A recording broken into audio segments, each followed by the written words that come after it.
שלום רב, שלי חמוביץ', יושב ראש מפלגת העבודה מאתר זום 48. לפני כמה ימים הודעת לתקשורת כי את מתמודדת לראשות הממשלה. למה דווקא עכשיו, בימים האלה? תראה, מפלגת העבודה היא מפלגה שמאוד נחלשה בשנים האחרונות, ולכן כשנבחרתי לעמוד בראש מפלגת העבודה, המטרה הייתה קודם כל שיקום שלה. ואחר כך המטרה הייתה להיות המפלגה השנייה בגודלה, ולהיות המפלגה המובילה בגוש המרכז עד השמאל.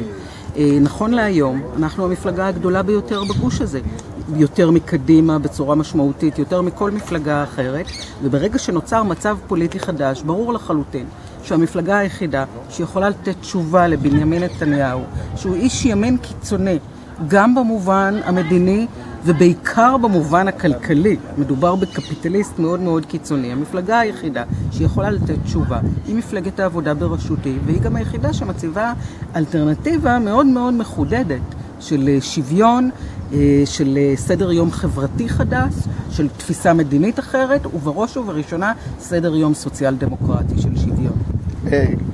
כשנכנס לכם שליט, כמה זה נכנס קולות, כמה זה מנדטים, כמה זה יחזק את מפלגת העבודה? כי בסקרים נותנים לכם 15 מנדטים.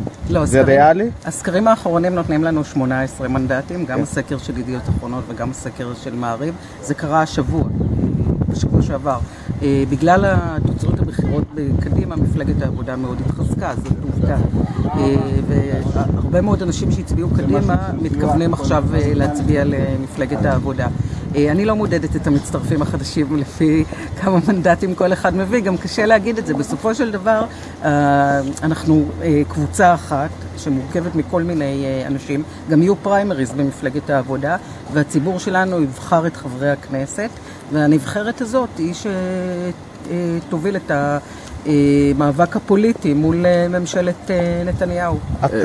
את חושבת שעכשיו במגזר הערבי נותנים לכם הרבה קולות ממה שהיה קודם? קודם כל יש לכם חבר כנסת במגזר הערבי, שהוא אל-מג'אדלי. תראה, בבחירות האחרונות, לצערי, אני מאוד מצטערת על כך, מפלגת העבודה קיבלה מעט מאוד קולות מהמגזר הערבי.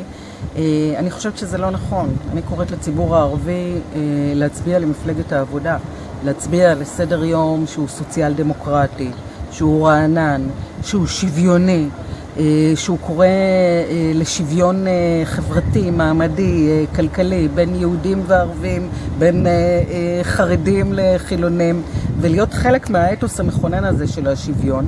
מפלגת העבודה היא המפלגה המתונה הגדולה ביותר שיש, ולכן אני מאמינה שגם ובעיקר חבר'ה צעירים, והמפלגה מלאה עכשיו חבר'ה צעירים יכולים בהחלט להזדהות עם המסרים שלנו, שהם מסרים גם ברוח ערכי תנועת העבודה, אבל גם מסרים חדשים ורעננים שמתאימים לחבר'ה צעירים.